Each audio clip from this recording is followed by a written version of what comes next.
I don't like investors who coming in and try to invest money without asking me, questions. I don't like that because number one, when you take somebody else's investment, you're responsible. I mean, it's not a loan, but you're morally, ethically, as a human being, you're responsible. So you want to do everything you can to bring value to your investor and then share the profit together in accordance with the contract. But if they don't ask questions, try to just invest because they like you or they heard good things about you, eventually they're coming in with the money with the wrong information and they're gonna question later, which is too late. Then I don't want that headache and also disagreement in that part. So my philosophy was always going to full disclosure, full transparency, of course, just like everybody else does. But at the same time, I want them to know that what they're getting into. There is this type of level of risk, and I cannot predict the future, but at least as far as I know, I disclose full the possibility of level of risk. If you or someone you know owns an apartment community, listen up. Storyboard Living is actively seeking 40 to 250 unit apartment communities within a 3-hour drive of St. Louis, whether that's Carbondale, Illinois, Columbia, Missouri, or St. Louis County. We're easy to work with and competitive on pricing. You can send information to deals@storyboardliving.com. That's deals@storyboardliving.com. Han, thank you for taking the time. I really appreciate it. You're the founder of USAKO Group. You're a venture capitalist, a commercial real estate investor, faculty member at a university here, Midwest University. You're also involved in a transformational project here in St. Louis called Gateway South, which is over $1.2 billion, which I think everyone in town is hoping will happen. As a venture capitalist, you have invested in and are involved in 80 plus companies valued at over $1 billion. So you have a lot going on, an extremely, extremely impressive resume. And I think the way your mind works is going to make for just an incredible conversation. So thank you for taking the time. If you don't mind, can we start from the beginning? Where are you from and where did you grow up and how did you end up in St. Louis and in business? Great. First of all, thanks so much, Raj. Really, it's an honor and appreciate the opportunity. Something like this really helps me to look back myself and as well as partly, hopefully, share the mistakes that I made so that they don't have to make a mistake. And also the something that I did right, then maybe reflect on and see if something. That's my point. Anyway, yeah, my first name is Han, H-A-N, like Han Solo, and last is Ko, K-O. And I lived in St. Louis about 40 years. About 4 decades, and I was originally born in South Korea, and my family immigrated to USA, California, Southern California, when I was young, and I grew up there. And then it was actually Southern California was great. SoCal, we call it's great life. You can go to surfing after school, and life that's good. But I moved to St. Louis because of the school, Washington University, which I did my degrees. So that's how I my life started in Midwest. But during my career development process for some decades, I went back and forth to California quite a bit because I have a background in computer science and electrical engineering. So that puts me into a map of Silicon Valley. So I used to have an office there. So I was going back and forth, but I maintained my primary residence in St. Louis and Midwest the whole time. So when I say St. Louis, not just the Missouri side of it, but Illinois, because I have a business currently in Southern Illinois as well. And anyway, so that's me. And my philosophy is that whatever I do, I'll try to do things right, and then bring value to our community, the people around me. So in that way, we can work together and then help each other and bring value together. So it could be making money, or it could be learning something, or it could be making a better world in more peaceful way. So however we get it. That's awesome. And I appreciate you sharing that. So when you went to school and got your engineering degree from WashU, did you immediately jump into some sort of entrepreneurial ventures post-graduation, or what did that look like for you? Actually, good question. So my life journey is kind of full of excitement and also mistakes and then also achievement in a way, in my own way. So after my graduation, I worked in industry for a little bit after undergrad. And then I decided to go to grad school and then finish my degrees. And then I did a graduate degree, so they put me in a telecom industry after graduation. So I worked in a telecom industry as a engineer. So before that, I worked on other field as well, from software development to system engineering, all of those. But the software development side of it, it was my most interest at the time. And I thought that was pretty great. I enjoyed doing that. So after graduation, worked in multiple companies, including telecom companies. But I found out that telecom company has some software platform that they needed. So this is how it worked. So I worked hard, and I actually work up the ladder in the corporate USA in telecom industry, and I become a department head. So I was managing a few hundred people. And one of my important role that I had at the time was I have to maintain the multiple projects any given time.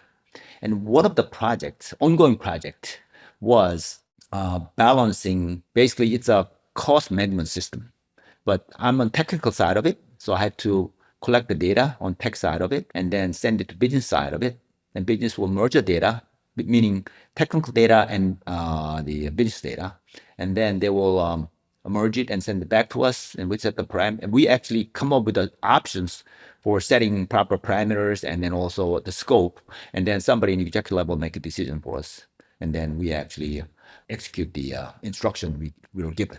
So whole process was not automated. We at the time it was semi-automated. It was not.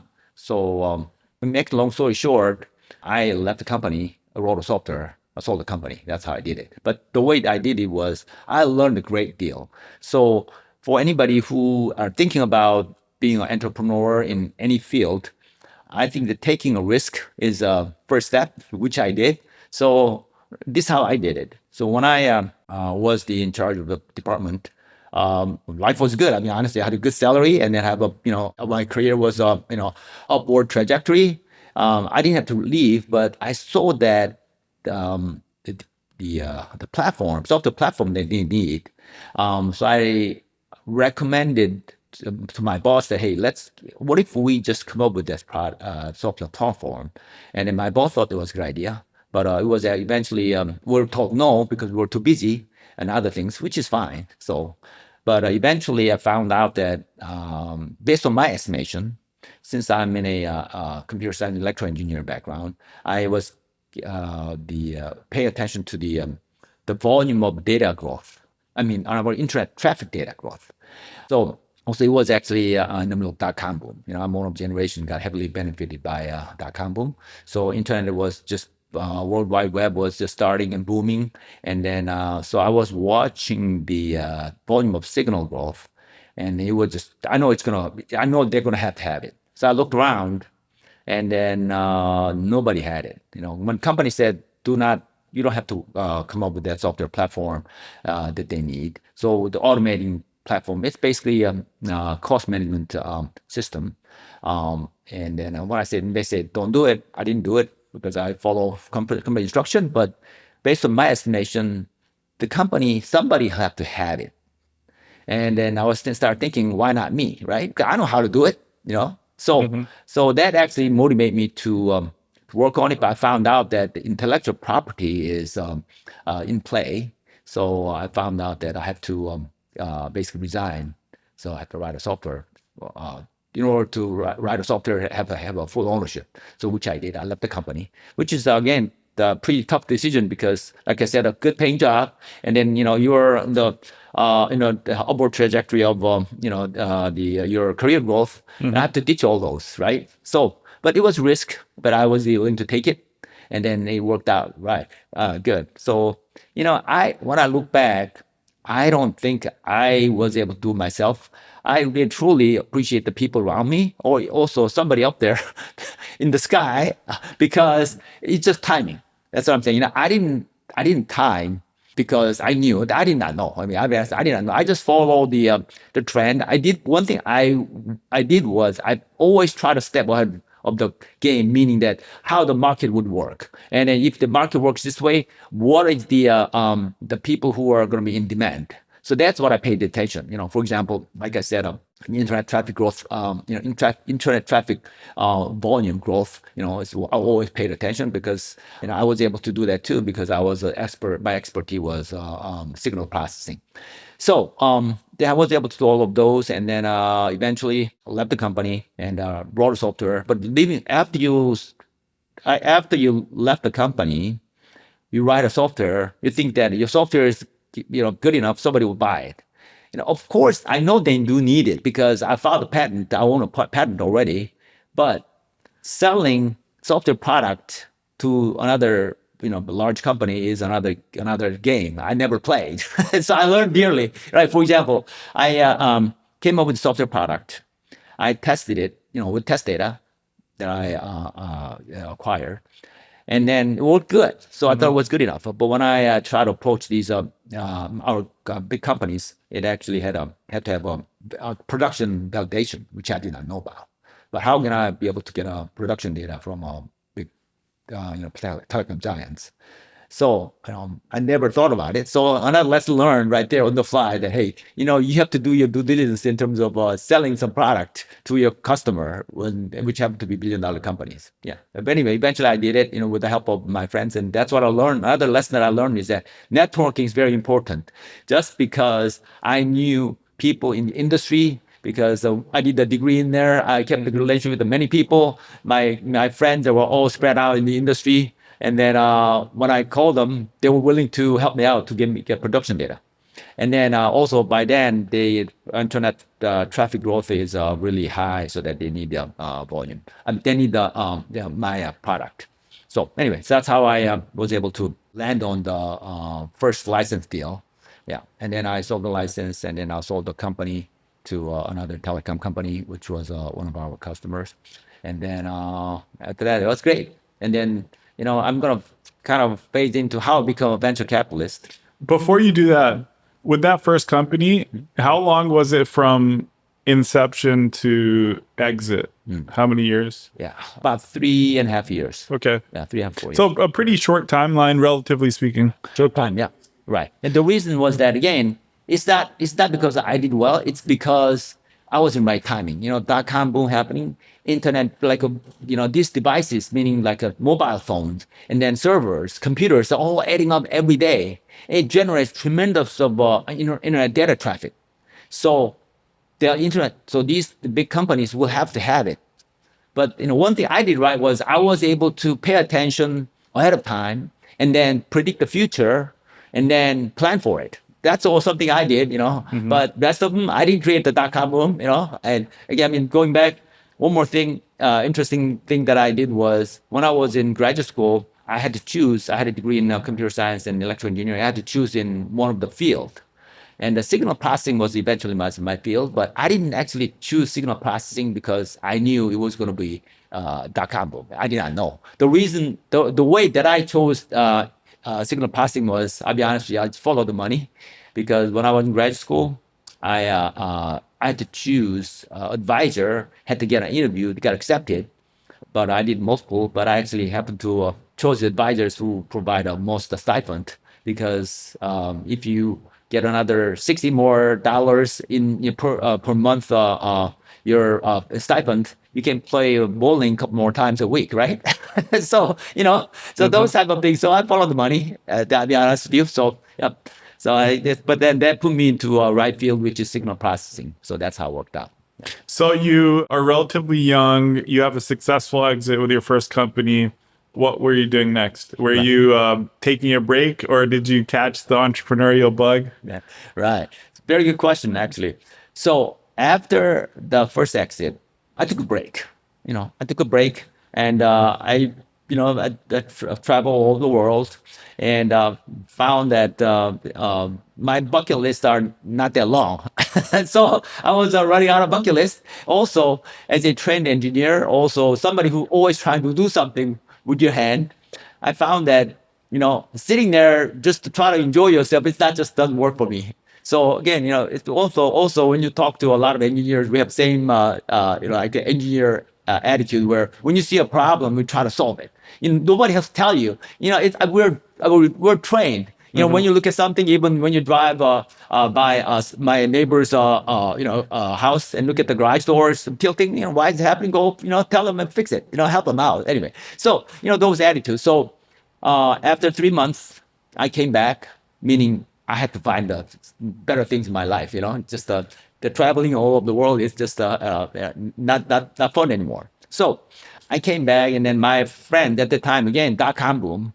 I should credit to dot-com boom.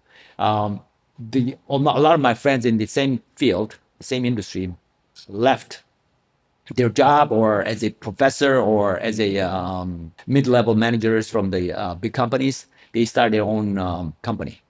That's what happened to dot-com boom. And I came back, and then my friends were working hard, and they need help. So I went there to help out as a pro bono. So I helped them out. And then next thing, that they run out of funding, right? You get to pay your employee salary, run out of money. So they look at me, right? Because I exited, I already had the fund. So I naturally become an investor. So this is what I tell them. I evolved into venture capital field because I didn't plan to be a venture capitalist either. I just came back from exit, took a break, came back, helped my friends. He ran out of money, and I become his partner. And then the reason that I become a partner was simple because he's my friend. Since I've been helping him at free of charge, so I know exactly what he's doing. I know the strength and weaknesses of the product or services, and he just ran out of a little money. We call it Death Valley. So I had money, so I invested in, and we were able to go up the Death Valley and then successful again. So that's how I did it. So eventually, I was doing 1 and 2, and we exited again. So we did well. So this venture capital role that I'm in right now is actually somehow I accidentally step into. And actually, I was doing that. Somebody told me that what you're doing is venture capital. I didn't even know I was doing venture capital at the time. So I was young. So that's how I become a venture capitalist. So that's what I did after the first exit. So, you hear about the dot-com boom, but then you also hear about the bubble bursting. Correct. Were both of these exits before then? Correct. Yeah, I didn't time, but somehow it just worked out. All the exits, first few successful exits were before dot-com boom. So at that time, this is how the demand was in the market. Especially like first exit, when I try to sell the company, I found out that these big companies have a special unit where they're going to go out and look for these, special, high-tech companies had high-tech technology. So that's how I got into the exit process successfully. So yeah, but then and during dot-com boom popped. Toward the end of it, I'm sure economists can tell better, but the market got overheated. So a lot of people who just invested in without checking properly, eventually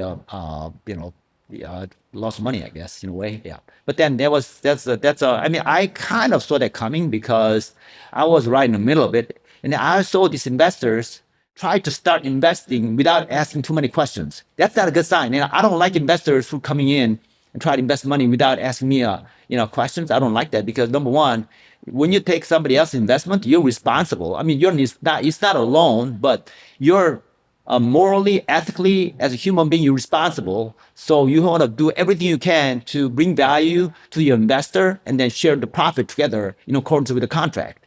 But if they don't ask questions, try to just invest because they like you or they heard good things about you, eventually they're coming in with the money with the wrong information, and they're gonna question later, which is too late. Then I don't want that headache and also disagreement in that part. So my philosophy was always going to full disclosure, full transparency, of course, just like everybody else does. But at the same time, I want them to know that what they're getting into.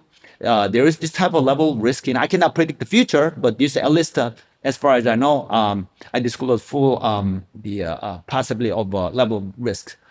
So yeah, that's actually how I did it. That's I think that one thing that dot-com boom bubble pop was because of people stopped asking questions. So yeah. At that point, or up until that point, you were investing your own capital, right? Is Yes. that still the case today, or are you managing funds for other folks as well? Yeah, we actually have a fund in other people as well. Yeah. Okay. So we actually, after learn how the venture capital works, actually, another thing I did was I admit that I did not know how finance works. I did not know how accounting works properly, right? Because the first, like when you go through a company valuation a couple of times, at first I didn't know what the EBITDA means. Sounds silly, right? But I didn't even know at the first time, decades ago. So I had to go back and train myself in finance. Eventually, I had to go other like MBA degrees to learn more about it. And so it worked out. So it gave me enough confidence to go to the next level. And then so that's actually how I improved myself to satisfy what the market needs and other people looking for. So that's what I did. So let's talk about that. You had a few successful exits, kind of as an accidental venture capitalist.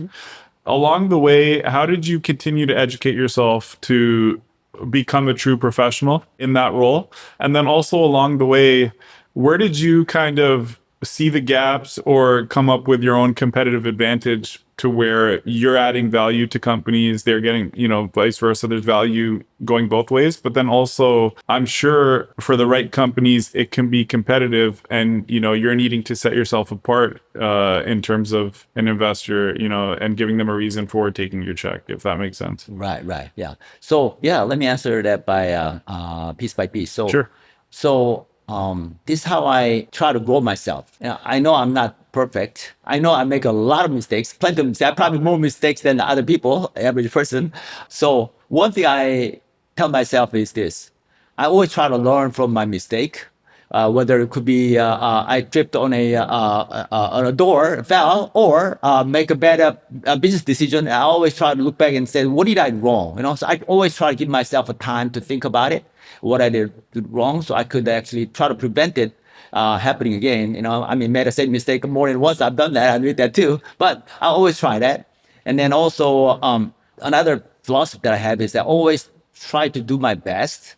So when I look back, in other words, after I make a decision, when I look back, I want to assess myself that did I do my best? Did I put everything, all the time and resource I have into this project or decision-making process? And if I did, even though outcome was bad, I'm not going to regret. But if I didn't, I would know, so I would feel bad. So, one of the things that I don't want to live a life knowing that the decision I made was not with my best ability. So I do not like that. So I always try to make the decision based on my best ability. So I feel good about myself after said and done. If it's decision was which outcome was good or bad. If it's bad, then I'm still not going to regret too much because I learned lesson from it. And then also I know I did everything I did under my power, so I feel good about myself. So if it's good, of course, no question about that, right? So yeah, that's my life philosophy. It's how I've been trying to build my life and build my career. And then the answer to your second question, how I bring value to the companies that I work with. Same thing. I always try to tell them same thing. I tell a similar life story to many people that we're not going to make the right decision all the time. We're going to make a mistake. And then we'll try to minimize the probability, but at the same time, we'll try to learn. Also, we have to give everything we got to, especially you're a startup, you put your life on the line already. You put your family's life on the line, right? Your welfare. So we have to put everything we got, properly. Yeah. So that's actually how I usually advise them, also guide them to do things right.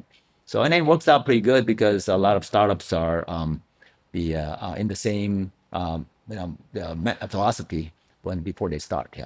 So and you're involved in a lot of entrepreneurship mentoring, anyways. So is that just an extension of what you feel your own fulfillment and joy from as well? Yes. And when I get older, I realized that there's more space in the industry and in the market and in the community that I can bring value to. Because when I was young, I was too busy to build my career, build my business, and worry about how many licenses I have to sell, how to valuate my company, and then get a better price at the exit, right? But when I get older, I start looking. I was able to have more time and energy to look sideways, both sides, and then realize that there's a lot more to it. So I was started getting engaged in a lot of mentoring programs. So right now I'm engaged in multiple mentoring programs. To start with, I'm with University of Missouri AMSL, their supply chain program board. So me and my company are the board member there, and then helping out the students. And then another one is I work with our Arch Grants locally, closely, and this good program, by the way. Arch Grant has been one of the very successful and global actually. And then also, I'm running a program in South Korea as well for entrepreneurship program with the city of Seoul. So my company, USAKO Group, is a global partner with the South Korean government in the city of Seoul, along with the other cities' provincial government. So I'm working with them in terms of developing the entrepreneur mentoring program, also training, do all of those. Yeah. And then also I actually engaged in multiple speaking engagement in global conferences like Select USA, also CES, Consumer Electronic Show, Las Vegas every year. So I'm there as a speaker, just sharing my life story like this. And then also, investment judge. We do a lot of companies come in and then pitch. So I've become one of the investor, and then try to see how we have that, especially the company has a worthy of our investment. We'll also go out there, meet with them, follow the trend of the, learn the market trend, stuff like that. So, so then more money show, there's Money 2020 coming. I'll be there as a speaker again. And the CS, I'll be speaking again. And then also Select USA, be doing that again. So, mentoring and speaking engagements all the time in my life. And that's something that I really found a value that it's important because we all human being. And then if we have some, especially the mistakes that I made, and I don't want to see other people make the same mistake, right? So that way we all get better at it, right? So that's one thing that I found out, that mentoring and then also the speaking engagement is a useful channel to share that. Yeah. Sure. That's a lot. And it's very impressive that you have the time to do all these things. It's clearly a priority for you.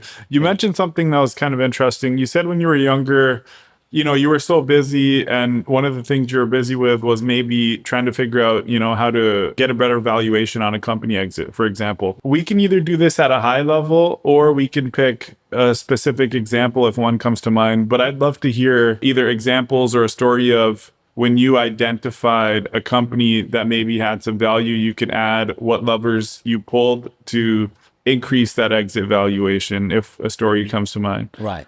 Yeah. So one thing I learned about company valuation is that it's a lot to do with the marketing. It depends on the product and services, but a lot to the marketing. So when you do evaluate your company, we call it comparables, right? The company in similar company, how much it was worth it, was sold in the past, just like real estate, right? But sometimes those comparables are not really widely available. So that comes into a little difficulty. So you work with call it brokers, right? But they don't always have a solution. So one thing I found was that if you do proper marketing, you can actually increase the value of your company, especially before the exit.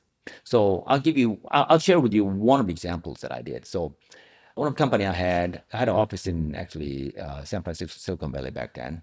And it's a software development company, develop a software platform for actually those telecom industries. And when I decided to sell the company, I already had intellectual property, filed a patent, all that, so that's not a problem. But the one thing I had a hard time was getting attention from potential buyer. So I was kind of struggle because this is going back to the dot-com boom era, So I was trying to sell the company, but there is so much competition out there in terms of sale. A lot of companies try to sell, but they're not exactly my competition because they're servicing different sector of the industry. But each company, the potential buyer, has limited amount of time and also attention bandwidth, also budget. So they don't necessarily want to buy your company over others unless it directly affects their stock price, right? That's exactly what I had actually. At first, I did not know why I was not getting attention, but my product was not really cool. It's not sexy. It helps to reduce the operating cost and more efficient. But my product would not be able to compete with another technology where they would add another X amount of bandwidth in a certain channel.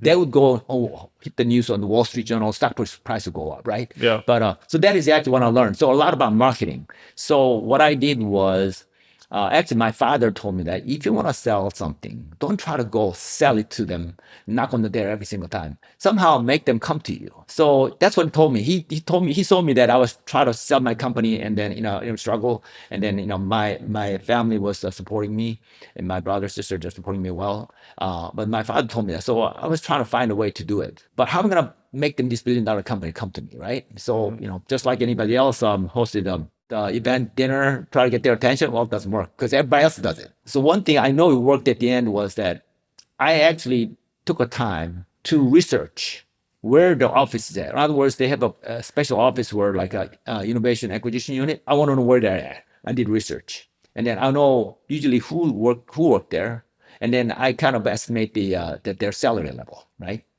Then if you know where the office is at, who worked there, and how much salary level there is, you can estimate where they live nearby, right? So I actually went this far. I actually would drive my car into the garage or where their office is at, underground garage. I pay the parking fee, and then I would go out.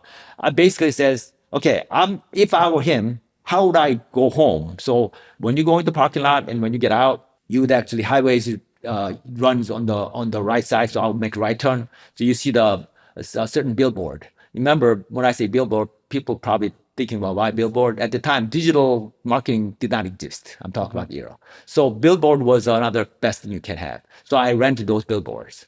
So so that's how far I went to do it. And so I actually rented a billboard and then put a wording. So my goal was just to get their attention. So it was successful, and then I found out that at the closing of my company, I asked them, how did you find out? And somebody said, well, the guy who was at the closing said, well, somebody saw some kind of billboard. And oh, yes, effort well spent, right? So anyway, so that's do you remember what you put on the billboard? Yeah, it was actually something about technology, wording about technology, make them interesting, Yeah. So I had to put a wording for them, just for them. Yeah. So a lot of people probably, I'm sure that there's tens of thousands of people pass by every day looking at this. What does this mean? Ignore, but they saw it and they realized that okay, this is something we need to investigate and then reach out. So they reach out to my office. So that's how I had them come to. In other words, the seller had that's the seller strategy to make the buyer come to you. Anyway, yeah. So that's an amazing story. Very, very creative thinking.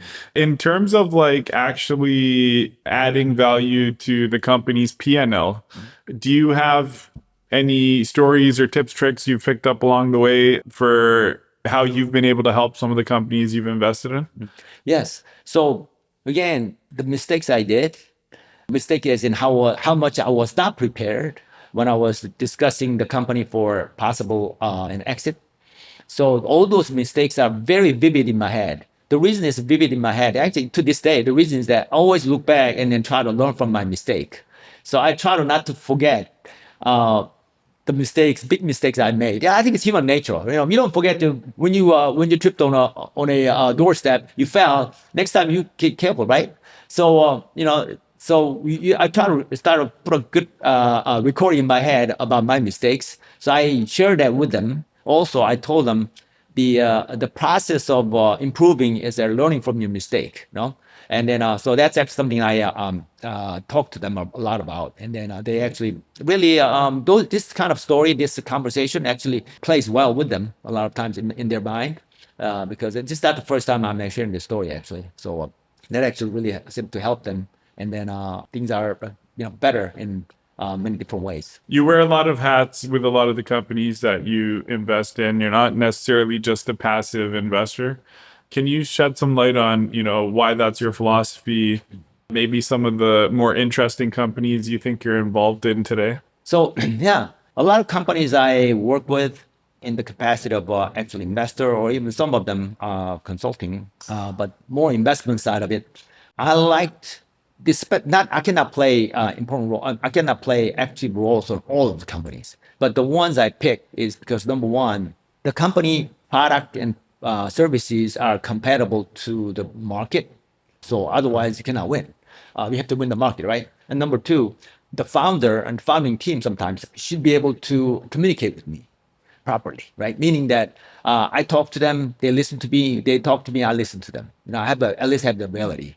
And then also I'm a human being, so there is something about the word called the sympathy, right? Because I've been there, done that, and they're suffering, and I have a heart. So a lot of times they play a role in my head. Hey, look, So a lot of times the even though the founder does not listen to me, instead of saying, well, that's fine, I'll walk away. Instead of doing that, I go back. I even go take them out dinner, lunch, explain in details. This is why you should not do this. This is what I did, blah, blah, blah. We only have 24 hours limited time, but I actually go extra mile for them without any, benefit or compensation to me because my heart says so, right? So, that's how I work with them. And then eventually they open up their mind, they listen, and then they build a relationship. We build a relationship with me, and then I become active role. So, for example, some of the technology I mentioned is that current company that I work with is called Morphing Eye. It's I guess I mentioned that it's an underground underground pipeline infrastructure inspection robot using AI and digital twin technology. So another one is called Native AI. It's a company out of New York City, Manhattan. Actually, we started in St. Louis, Missouri, but we moved the headquarters to New York. And what we do is it's a market data research company. Based on AI and digital twin again. So we started about 8 years ago. So we actually are doing really well. We acquired customers such as Coca-Cola, Pepsi-Cola, NIT, all of those. And then we actually had attention from Comcast. So yeah, so that's another one. So I'm actually playing an active role there as a global partnership. As I'm a board member and as well as a global partnership, the chief officer. And then also another company is called GEVR. It's a global electric vehicle revolution, stands for GEVR. And our solution actually is provide electric battery fire prevention, detection, and firefighting, all of those. So we brought those companies, that specific company, Morphing Eye, and these companies recently to our region last several months. And yeah, we're having a response. So I'm playing a good role there as a chief product officer, giving inputs. And yeah, and then I will just mention more. I have multiple more, but I have one more that if I mention it, is that it's called Watch Skins. It's a NFT-based digital watch skin production company, and this company is doing well, so I help them out their global marketing side of it. And so we have an intellectual property, and then also we have a very interesting interaction with the global company on that one. So if you Google, it will come up. I can go on a few more, but I think we can keep going for another 80 more, right? yeah. One thing that I picked up on when we were first chatting before we started recording is, you mentioned you're a lifelong St. Louisan, you've been here 40 years. You have a lot of love for the region. You're involved in other projects in the region, which we'll get to, but just strictly with the venture capital side, is there any large desire on your part to try to bring some of these more of these companies to St. Louis, or grow these companies in St. Louis so that we can help some of our demographic or population challenges? Yes, definitely. That's exactly what I'm trying to do. So as a venture capitalist, I work with multiple companies, U.S. domestic companies, but over decades, I've been working more and more companies from all over the world. Like I have office in Seoul, South Korea, so as a Korean American, I have strong tie there. But my interest and also passion is beyond that. So I work with the companies from other countries, including Japan, India, and then also Thailand, and also European, Netherlands and Sweden, all of those. So that's actually what I do. So one thing I learned is that a lot of these companies, when they come from overseas, they bring a lot of value. So first, you start with one or two people, but when they grow successfully, they're going to create jobs. Imagine that these couple people who have a high-tech background come to St. Louis and start living here, and then they realize that, oh, they can actually build a better, say, AI software model. They'll have to hire a designer. They'll have to hire an extra coder, and they have to interact with the intellectual property attorneys. So they're all creating jobs and work. So it is very important that we see the value that these people coming in town from with the productive ability. In other words, it doesn't have to be just high tech, right? It could be some trade skills, but just happen to be a lot of high tech companies are prevalent right now in industry. But that's how I look at it. So so not only job creation, but number two, they're going to contribute to the economy, because a lot of these people are raise family eventually and go to school. They pay, of course, groceries to, school tuitions. So it actually make a contribution to the economy. And you mentioned that how one can contribute to St. Louis economy, or St. Louis as in not just the Missouri side. When I say St. Louis, greater St. Louis, including Southern California, because I'm like I said, I'm a commissioner on the Missouri side of it, but when I look at it, my scope is always broader. But anyway, so when they come to St. Louis area, they will bring great value, and they eventually you will help out our economy, because the St. Louis side, our population growth is always the topic, right? So imagine people coming in with a skill, create jobs, and then it's going to almost creating a magnet. People come in from other parts of the country or from all over the world. So I'm actually the job attraction side of it, just like everybody else. And then especially including overseas, because we have a lot of highly talented, skilled people from all over the world. They're interested in coming to USA, looking for opportunity, because his American dream is not just a word. It is something I know, Raj, you're one of the good role model for American dream. I know that. So I think that we all can work together. So that's something we can actually bring value to the community. And then also the next is interesting. As a matter of fact, a few hours ago, I was at one of the meeting at a Greater St. Louis in locally, and we talked about that and how we could bring businesses to our region, including Southern California, I'm sorry, Southern Illinois, sorry, and then also in the St. Louis side. So we talked about that, and there's a lot of effort going on right now. So as a commissioner and also Chamber of Commerce, as an National American Chamber of Commerce board member, I always pay attention to that. Yeah. And I think one of the biggest projects in the works locally here may also help with that, and you're involved in that project. It's called Gateway South. It's a $1.2 to $1.5 billion project just south of downtown, south of the Arch. Can you speak on that project, what your role is in that project, and then also just if you have any updates in terms of where we are, will some sort of construction begin soon?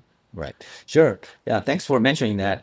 So the project name is called the Gateway South. The company that is actually behind it is called the Good Development Group. My role is Chief Strategy Officer, and the CEO, Chief Executive Officer. His name is Greg Leiter. He's a very good man. He's my friend, and he's from New York. He went to WashU, and he lives in St. Louis. Okay. So the project is this. Let me start with the value this project will bring to the community. So in the next about 8 to 10 years, we estimate to create about 7 to 8,000 jobs, and the location is right next to the Arch. It actually is connected to the Arch. You can walk from there. So about right next to the Arch, south of it, about 100 acres, actually to be exact, 98 acres, but it's going to grow more than 100 acres because a lot more landowners around us interested in joining us. So anyway, it's about 100 acres. And the goal of this project is we're going to create a Silicon Valley of construction building design of the world. So, right now, if you want to make a movie, people go to Hollywood. If you want to do a startup, people go to Silicon Valley. But if you are, construction building design, you don't have one. So that's actually why we're starting. And the reason we chose St. Louis is number one, because we live in St. Louis. But beyond that, actually, most importantly, the infrastructure meaning that St. Louis can provide is tremendous. Let me kind of name that. We have a Mississippi River right next to it. Our project is right next to, right next to the river. So the barge, so that's the waterway to transportation to bring a tremendous value. So, I think some economists told me that about, Mississippi River is responsible about 20% of our U.S. economy. So we're right there. Also, major highway, Highway 64, 70, all go through right there.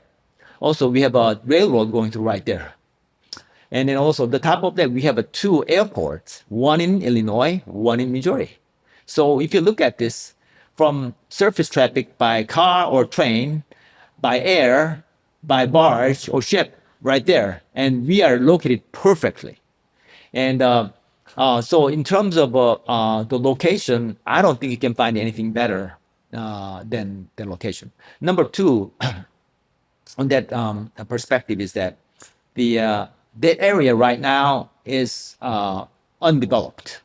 So we're coming in, developing undeveloped area. Even though it's downtown, it's not developed. So we're gonna go in, clean up. We're gonna start building a building called the Crondon Martin Building. A lot of people know about it. It's a historical building. So we're gonna do this project, next about 10 years by phase. So our first phase is the Crondon Martin Building, and we're gonna rebuild that one. And it's a historic building; it has a lot of history. So we're gonna rebuild that, and then we're gonna add eventually the whole project will include the building construction design innovation center. So building construction design, there's always a lot of innovation going on, So that's something that we're gonna have an innovation center and also training center, because a lot of these big in construction and building design companies, when they come in, we create an ecosystem there, right? So when they come in, they're gonna need a labor, talents. So one thing that construction industry is experiencing is that a lot of tradesmen, a lot of people with trade skill, they're retiring, but not many young generation wants to come in. So there's a big gap there. So we're gonna create a training center. We're gonna include union, and then also we're going to include a little bit of entertainment, and then also because the arch is right there, the arch draws about a few million people per year. So we're talking to arch about creating tying our trail to the arch, so people come in and then even follow the path to our project, Gateway South area, and then have a good visiting experience, seamless visiting experience. So that's another value you can bring to the community, that bring the St. Louis to the next level in terms of, especially like including global. Yeah, and then also another value that we can bring is that the global attention, because we're trying to bring construction people, investors, and also even people in the real estate development from all over the world. So actually, a lot of people, I think it's safe to say that I can tell you that it's not on NDA. I have to think for a second here. Sorry. We have a group of high professionals flew in from India by private jet. Less than a year ago.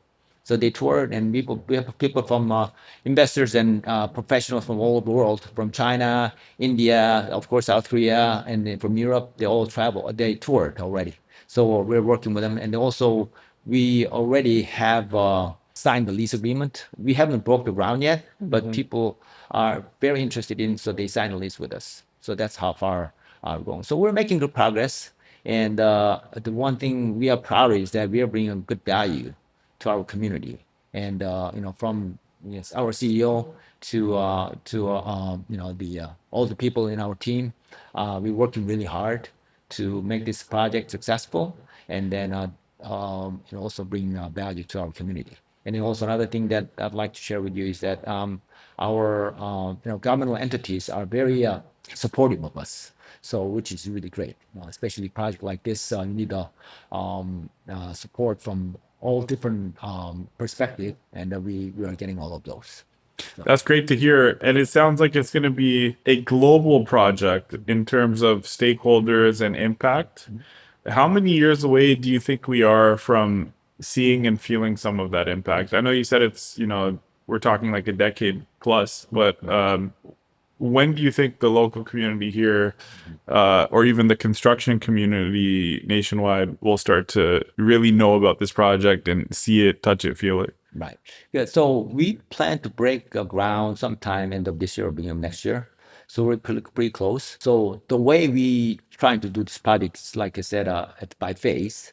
But we'd like to get a lot of these construction companies on board with us, because we are creating a building construction design ecosystem right there in the middle of St. Louis downtown. Pretty soon, you will hear an announcement from us about when exactly building will be built and things like that. But I'd say they're pretty close right now. Sure. A project like this, I would feel like it also makes sense for it to at some point touch the Illinois side, because there's ground that can be developed, and there's already industrial uses on the Illinois side along the river. Are there potential plans for that at all, or is that just, not a topic of discussion at this point? Actually, I'm glad you mentioned that, because we've been talking to a lot of different the organizations in Southern Illinois. Because like I said, I live in this town almost 40 years, so I know what it takes to be together, right? The word together. So in Southern Illinois is very important to me in my heart, because like I said, I already have property in Southern Illinois, not far from here actually. Yeah.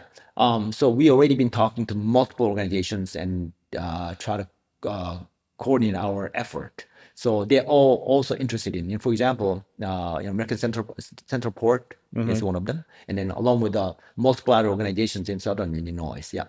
So as the chief strategy officer, I've been talking to them, and also our CEO and I actually pretty working hard to interface our project to bring better value to not just the St. Louis side, but also the Illinois side as well. Yeah, so that's exactly our plan. That's great to hear. I'm really excited about it. A lot of people locally here excited about it. I was in a meeting just 2 days ago, totally unrelated to any of this, and that topic came up, and people were asking questions about it amongst each other. So it's a very well-known project. For anyone who's not familiar, it's very well-known locally, and we're all rooting for it. We all hope it happens. Thank you. Before we start to wrap up here, we've been chatting for almost an hour. I do want to talk about commercial real estate. You said you're involved in commercial real estate. I think you said you're a third-generation real estate investor. Right. Can you touch on your experience in commercial real estate and maybe what you're involved in today? Yeah, sure. So my commercial estate journey started before I was born. So of course, my parents were commercial real estate investor. My grandfather was who lived and passed away in Korea, South Korea, was commercial real estate investor. So it's part of my gene, I guess, in a way. So when I was born, commercial investment is pretty natural. I was in Korea, and now, after we immigrated to USA, my parents continued the effort. So we worked together. And then, so one thing I learned about is that commercial investment, actually, there's a lot to learn. And I'm about to share with you how I learned it. So when you, this is how I got trained. I should say how I learned it. I should say how I got trained. My father sent me to check on the property like 10 o'clock at night. Make sure, the trash cans are emptied, and, all the trash is picked up. I know he's got a cleaning company does that. Why should I go? Well, it was training, right? So, and also, when he does the commercial roofing work, I was one who used to climb the ladder going up there, check on it, right? Well, I know he's paying a lot of money to this contractor. Why should I go? Well, right, trading. So after after I go through all decades of experience training, now I know that if somebody talked to me about roof, I know exactly what kind of roof, what kind of material they have to use, what is the right way, wrong way. I learned I learned it by getting my feet wet. In other words, yeah. So, so that was a training that I very fortunate to receive from my parents, and become very useful. And then I'm hoping that I can share that with some other people as well. So, it's a lot of different pieces in play, like commercial real estate investment, but that's how I learned. So when my parents started, as any other immigrant, we were very hardworking people. So he would work hard, and I'm always there to work with him. And then, so when I become a little older, he would bring me to important meetings, such as a loan meeting. So when you acquire a commercial property, there's always financing involved. So they would bring me to a financing meeting at a bank. So he would coach me how to negotiate the interest rate, right? Or fees, right? Yeah. So I learned on the spot. And then, so he actually, when he get older, he relied on me a lot, and I relied on him a lot. So we built a good relationship over the case. And then, we become, pretty successful together. So that, when I look back, that's another good value that I received from my parents, and also a lot of people around me, give a mentoring, coach, and guidance and advice. Yeah, so that's why I feel fortunate enough to live here in USA, and then learn from all this now. So I think I'm not getting younger, so I think I'd like to bring back, give something back to the community, what I enjoyed. So yeah, that's what I'm trying to do. I appreciate you sharing that. That's tremendous. And to me, it's pretty clear that you are doing just that. You are, giving back and sharing your wisdom. A part of that is even, being here today. You've thank shared you. a lot. I like to end each show with what we call the hole in one. It's your greatest piece of advice that you can share that someone can implement in their life or business immediately. So today, if they were to listen to it today, is there a single piece of advice that comes to mind for you? Yes. Number one, I'm honored to be here. I'm really humbled to be here to share this great podcast with you. And you listen to me, and then hopefully some people listen to me. My only advice, I already said that, but I would like to share my story that if one live life where when you look back, could be 5 minutes ago or 10 years ago, but I'm not regretting because I did my best. That's something I really wanna share with somebody, because that's how I operate. And then they'll make, number one, it will make me happy. So when you are happy, you generate the positive vibe, energy to around people. So it works good. So I think people start with that. I think you will be happier with yourself, and then in turn you will be make your family happier and friends happier. So that's my advice. Simple. That's great. I like it. Yeah. Han, thanks so much. I really appreciate your time. I Thank enjoyed you. it. Thank you. Appreciate it. Yeah.